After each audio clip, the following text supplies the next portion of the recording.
My daughter's hand tightened around mine so suddenly I almost dropped the shopping bags. "Mom," she whispered. "Bathroom. Now." It wasn't the voice of a child asking permission. It wasn't embarrassment or impatience. It was fear compressed, controlled, and far too deliberate for a 12-year-old. I followed her without asking questions. She pulled me through the glass doors of the women's restroom at the far end of the mall, away from the food court and the noise.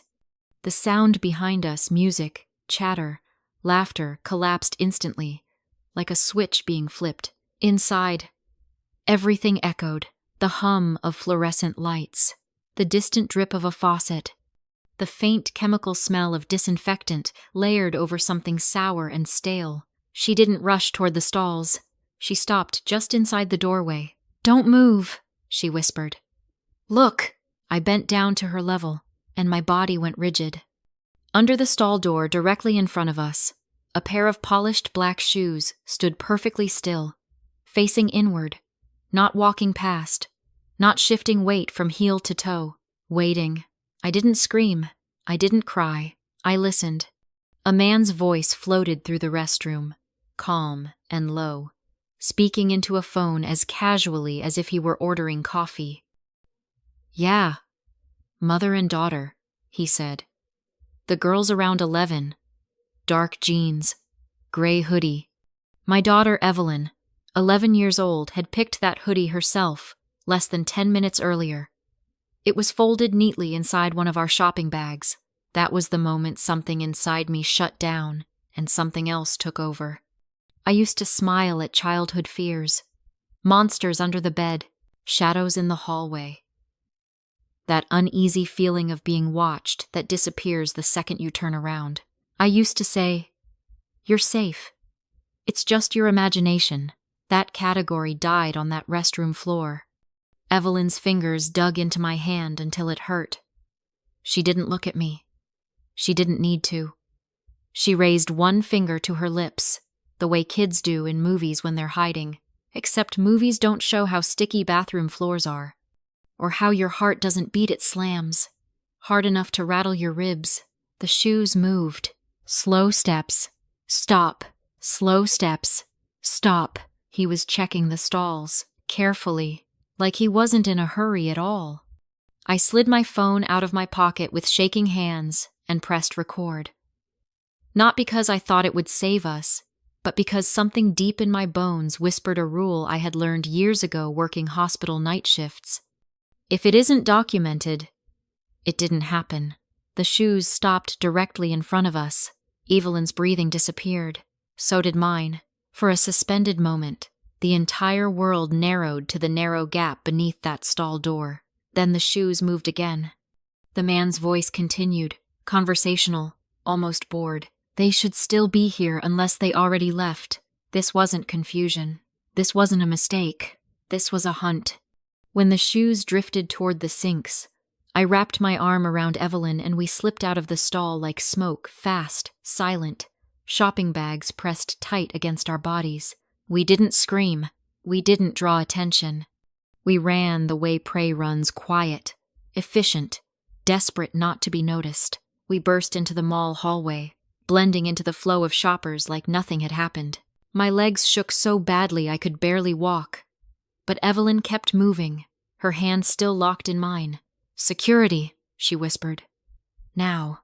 The security office was tucked behind a directory kiosk, half hidden like it didn't expect real emergencies. When we rushed in, the guard looked up slowly, already annoyed. "What's going on?" he asked. Two women with shopping bags and wild eyes don't look like victims. They look like problems, Evelyn answered before I could. Her voice trembled, but her words didn't. "There's a man," she said. "In the women's restroom." He was talking about us on the phone. The guard frowned. "Ma'am?" I played the audio. The sound of the man's voice filled the small office. Calm. Precise. Describing my child like an item on a checklist. The guard's expression changed in real time. "That's not normal," he said. "No kidding." He pulled up the security cameras. We watched the grainy footage together. And there he was, mid-40s, dark jacket, neat hair, a compact camera hanging from a strap across his chest. He walked through the mall like he belonged there, like he had nothing to hide. They found him 30 minutes later. He didn't run. He didn't argue. "I'm Graham Holt," he said calmly when security approached. "Licensed private investigator." The police arrived shortly after. As an officer took our statements, my phone buzzed in my pocket. I didn't need to look to know who it was. Mark, my late husband's younger brother. "How are you?" he asked the second I answered. "I saw something posted online. That should have comforted me. It didn't." Mark always seemed to know things before I told him. 3 years earlier, my husband died in a car accident on his way home from work. 1 minute we were arguing about groceries. The next, I was standing in a hospital corridor, numb, signing paperwork I couldn't read. After that, life became logistics, schedules, bills, school drop-offs, survival measured in alarms and reminders. I worked as an occupational therapist. Long shifts, the kind that left me exhausted and distracted. Evelyn adapted too quickly. Homework at the kitchen table, quiet dinners, questions she didn't ask. Mark started showing up more after the funeral. At first, it felt like support. Then it felt like presence. Then it felt like something else. As I ended the call and looked back at Evelyn, she leaned close to me and whispered something that made my stomach drop. "Mom," she said. "I've seen that man before." I turned to her slowly. "Where?" I asked. She swallowed. "At Grandma's house." "At Grandma's house," Evelyn repeated. The words landed heavier than they should have. I crouched down in front of her in the fluorescent-lit hallway outside the security office. Police radios crackled nearby. The mall kept moving, people laughing, shopping, living like none of this mattered. "How long ago?" I asked carefully. She frowned, thinking. "I don't know. A couple of times. A couple. Not once. Not a mistake." "Are you sure it was him?" I asked. She nodded immediately. Same shoes. Same voice. Children don't hesitate when they're certain. The officer cleared his throat, signaling it was time to finish our statement. I nodded, my mind already racing ahead of my body. When we finally left the mall, the sun was starting to set, painting the parking lot in long orange shadows. Evelyn sat in the passenger seat, quiet, hugging her backpack like it was armor. I didn't turn the radio on. Silence felt safer. That night, I didn't sleep. Every sound in the apartment snapped me awake. The elevator down the hall. A car door outside. Someone laughing 2 floors below us. I lay there listening to Evelyn breathe, steady and deep, while my mind replayed the restroom over and over again. The shoes, the voice, the calm certainty in the way he described my daughter. And then her words, "At Grandma's house."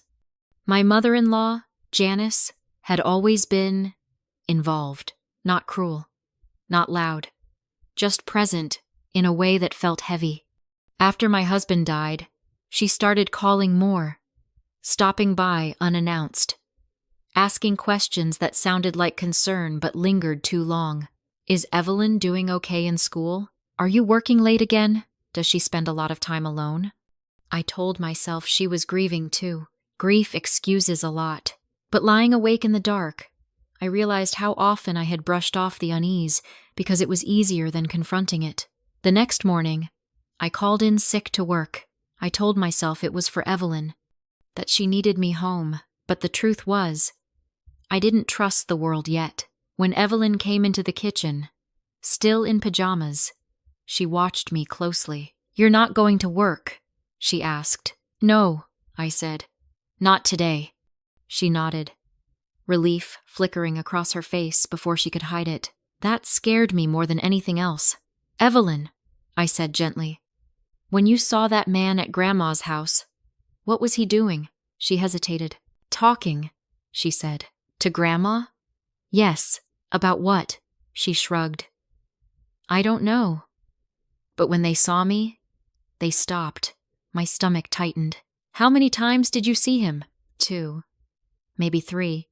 Did Grandma say anything? She said he was a friend helping her with something. Helping her with what? Evelyn looked down at her cereal. She told me not to worry. That sentence echoed in my head. Don't worry. It's what people say when they don't want questions. Later that afternoon, Mark stopped by. He didn't text first. He never did. I watched him through the peephole before opening the door. He stood there with his hands in his pockets, trying to look casual. "Hey," he said when I opened it. "Just checking in." Evelyn stiffened beside me. I noticed that. "Come in," I said, stepping aside. Mark's eyes flicked around the apartment the moment he entered. Not in a curious way. In a cataloging way. "How's she doing?" he asked, nodding toward Evelyn. "I'm fine," she said before I could answer. Mark smiled. "That's my girl." She didn't smile back. We sat at the kitchen table. Mark asked questions, normal questions on the surface. Did the police say anything? Are they holding the guy? Do you feel safe here? But each one felt like it came with a follow-up he didn't say out loud. I watched his eyes while he talked. The way they lingered on Evelyn's backpack, on the calendar, hanging by the fridge. "What time do you usually get home from work?" he asked suddenly. I looked up. "Why? Just wondering," he said quickly. "You work long hours." Something cold slid down my spine. After he left, Evelyn waited until his car pulled away. "Mom," she whispered. "Uncle Mark asks a lot of questions." "I know," I said.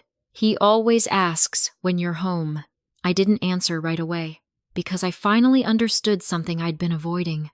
Fear doesn't always come from strangers. Sometimes it wears a familiar face. 2 days later, the detective called. They'd run background checks on Graham Holt, the man from the mall. His license was real. His company existed. No prior charges. But, the detective said, someone hired him.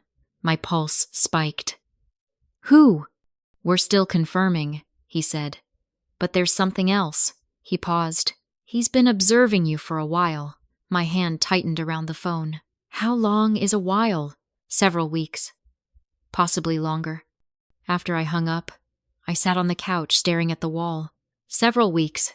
That meant grocery stores, school pickups, evenings when I worked late. All the moments I thought were ordinary. Evelyn sat beside me and leaned her head against my arm. "Mom," she said softly, "I told you something was wrong." She wasn't accusing me. She was reminding me. And that hurt more than if she had yelled. That night, as I tucked her into bed, she asked a question that didn't sound like a question at all. "Are they trying to take me away?" I froze. "No," I said too quickly. She searched my face. "Grandma doesn't like it when you work late," she said. "She says kids need someone around all the time." My throat tightened. "Did she say anything else?" "She asked if I'd rather live with her, just in case." Just in case. After Evelyn fell asleep, I sat alone in the living room. The apartment too quiet around me. That was when I finally admitted it to myself. This wasn't about protection. This was about control. And I had a terrible feeling that the worst part of the story hadn't even started yet. The detective asked me to come down to the station the next morning. Not urgently. Not dramatically. That calm tone was worse than panic. I left Evelyn with my neighbor, Mrs. Cole, a retired teacher who had known her since she was little. I didn't explain much, just said there had been an incident, and I needed to answer some questions. Mrs. Cole didn't press. She just nodded and pulled Evelyn into a hug. "Be good for Mrs. Cole," I said, brushing Evelyn's hair back. She looked up at me, eyes steady. "Mom," she said quietly, "don't let them scare you." I swallowed. I didn't know who them was anymore. The police station smelled like old coffee and paper. The detective, his name was Harris, gestured for me to sit across from him at a metal table. He slid a thin folder toward me. "We've confirmed who hired Graham Holt," he said. I didn't touch the folder. "I already know," I said. He raised an eyebrow. "You do?" "My mother-in-law," I replied. Janice. He nodded slowly. Yes, Janice Whitmore. Hearing her full name made it feel official. Permanent. What was she trying to prove? I asked. Detective Harris opened the folder. Inside were photographs. Me walking Evelyn to school.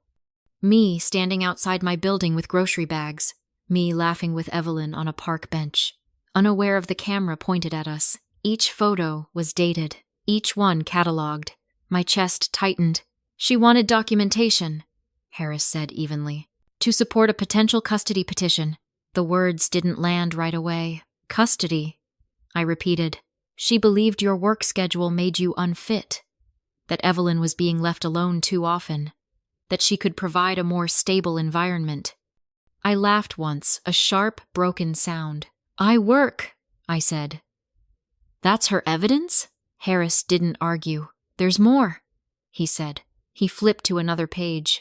Typed notes. Mother frequently absent. Child appears anxious. Mother displays signs of unresolved grief. My hands shook. She was building a case, Harris said. Quietly, a cold realization crept over me. She didn't want to ask, I said. She wanted to take.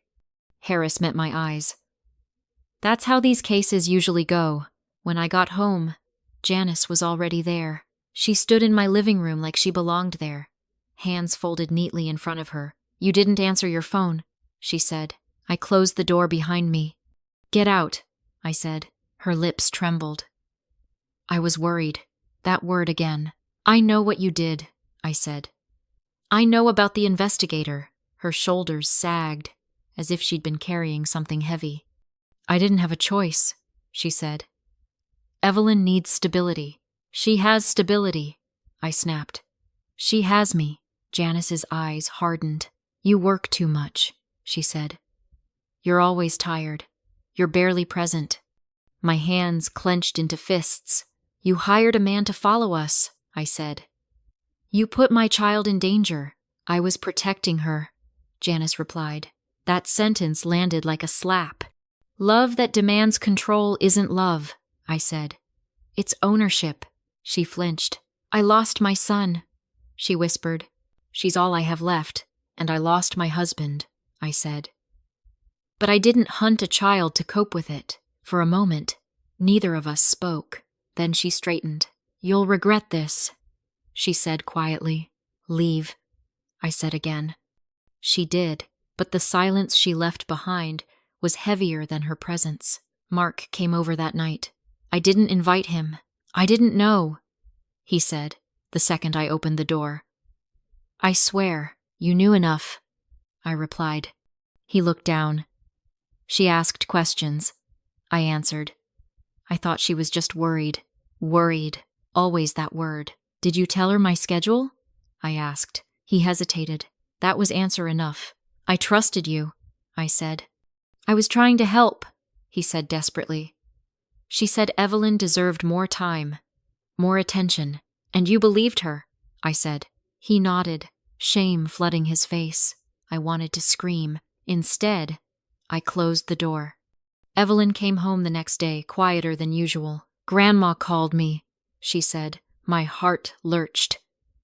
What did she say? She said she loves me, Evelyn replied.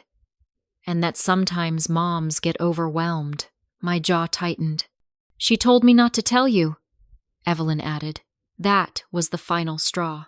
I knelt in front of her, hands on her shoulders. Listen to me, I said carefully. No one gets to make you keep secrets from me. Not ever, she nodded. I didn't like it, she said. It felt wrong. Children know. That night, I couldn't sleep. I kept thinking about the photos, the notes, the calm way Graham Holt had described my child in that restroom. This hadn't been impulsive. It had been planned. And if I hadn't noticed, if Evelyn hadn't trusted her fear, how far would it have gone? 2 days later, the detective called again. We're filing charges, Harris said. Stalking, illegal surveillance, child endangerment. My knees went weak. And the custody attempt? I asked. There won't be one, he said. Not now. I hung up and sat on the floor, back against the couch, breathing for what felt like the first time in weeks. Evelyn sat beside me. "Is it over?" she asked. "No," I said honestly. "But we're not alone anymore." She leaned into me. "Mom," she said softly, "next time I feel scared, I'll tell you right away." I kissed the top of her head. "I promise," I said. "I'll listen." Because the scariest part of all this wasn't the man in the restroom. It was how close I came to ignoring my own child. The house felt different after that, quieter, but not in a peaceful way. It was the kind of quiet that makes you listen too closely. For weeks after the police filed charges, every sound felt suspicious. The creak of the floorboards at night, a car idling too long outside, the hum of the refrigerator when the apartment was otherwise still. Fear doesn't disappear just because danger is named. Evelyn started sleeping with her door open. She said it was because the hallway light helped her read at night, but I knew better. I kept my bedroom door open too, the soft glow from my lamp spilling into the hallway like a promise. We didn't talk about Grandma Janice for a while, not because Evelyn forgot, because she was processing. Children don't grieve loudly the way adults do. They grieve in pauses, in questions asked sideways. In dreams they don't describe all the way. One night, as I tucked her in, she asked, "Mom, did Grandma ever really love me?" The question knocked the breath out of my chest. "Yes," I said slowly. "She did." Then why did she scare me? Because love can be selfish. Because some people confuse possession with care. But I didn't say that. Because sometimes adults are afraid, I said. And afraid people make bad choices. Evelyn thought about that for a long time. "Being afraid doesn't mean you can hurt people," she said finally. "No," I agreed. "It doesn't." The court issued a temporary protective order. Janice was not allowed to contact Evelyn directly. Any communication had to go through attorneys. Supervised, structured, controlled. She hated that word. Controlled. I noticed the irony. Mark didn't come around for a while. When he finally did, he stood in the doorway like a guest instead of family. "I'm sorry," he said. Again. This time, I believed he meant it. But meaning it didn't undo what he'd helped create. "I need space," I told him. "Not forever, but for now," he nodded. "I understand." I wasn't sure he did, but he respected it. That was a start. CPS visited once. Of course they did. A caseworker sat at my kitchen table, clipboard balanced on her knee, eyes scanning everything without seeming to. Evelyn's backpack, her homework folder, the calendar on the fridge. She asked Evelyn if she felt safe. "Yes," Evelyn said. She asked if anyone made her feel unsafe. Evelyn didn't look at me before answering. "Grandma," she said quietly. That was enough. The caseworker closed her folder with a soft click. Life began to settle into a new rhythm. Not the old normal, a different one. I stopped working extra shifts. Not because I was told to, but because I chose to. We started having dinner at the table again. Real dinners. Not just something eaten standing up between obligations. Evelyn joined a drawing club at school. She started filling notebooks with careful sketches of animals and imaginary places. One evening, she showed me a drawing of a house with very tall windows. "So you can see everything," she explained. "That sounds exhausting," I said gently. She smiled. "Then maybe not all the time. Progress." Mark slowly earned his way back into our lives. Not with grand gestures, with consistency. He stopped asking questions about schedules. Stopped dropping by unannounced. When he did come over, he waited to be invited. One afternoon, while Evelyn worked on a school project at the kitchen table, Mark fixed a loose cabinet hinge without being asked. "Thanks," I said. He nodded. "I'm trying to do things right." I watched him carefully. People don't become safe because they apologize. They become safe because they change. One night, months later, Evelyn crawled into my bed with her blanket and asked, "Mom, do you still get scared?" I didn't lie. "Yes," I said. Sometimes. Me too, she said. But not like before. I wrapped my arm around her and felt how much she'd grown. How solid she felt now. Fear had shrunk. Not gone, but smaller. Janice tried once to reach out through her lawyer. A supervised phone call.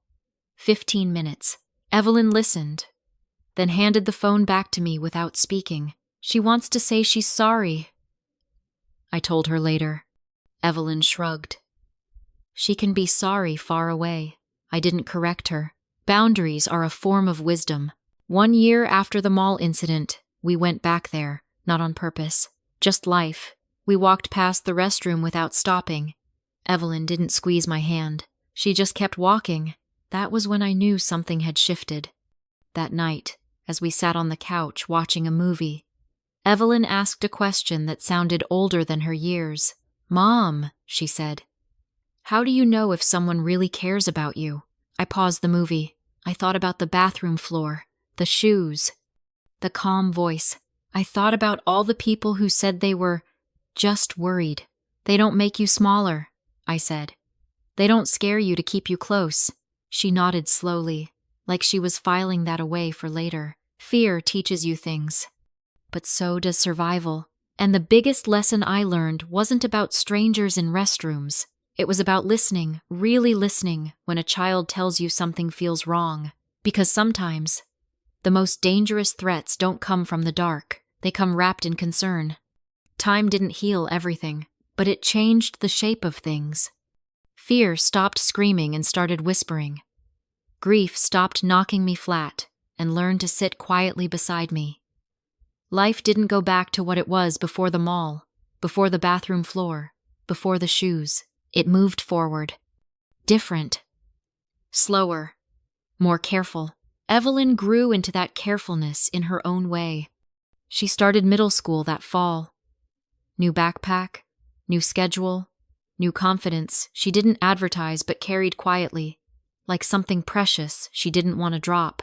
I watched her more closely than I ever had before, but not the way Janice had watched. Not to control, to notice. There's a difference. One afternoon, months after everything had settled, Evelyn came home unusually quiet. She dropped her backpack by the door and went straight to her room. I waited. A few minutes later, I knocked. "Can I come in?" I asked. She nodded from her bed. "What's going on?" I said, sitting beside her. She hesitated, twisting the edge of her sleeve between her fingers. "A girl at school," she said. "Her mom reads all her messages, checks her phone every night." I stayed quiet. "She says it's because her mom cares," Evelyn continued. "But she always looks scared." My chest tightened.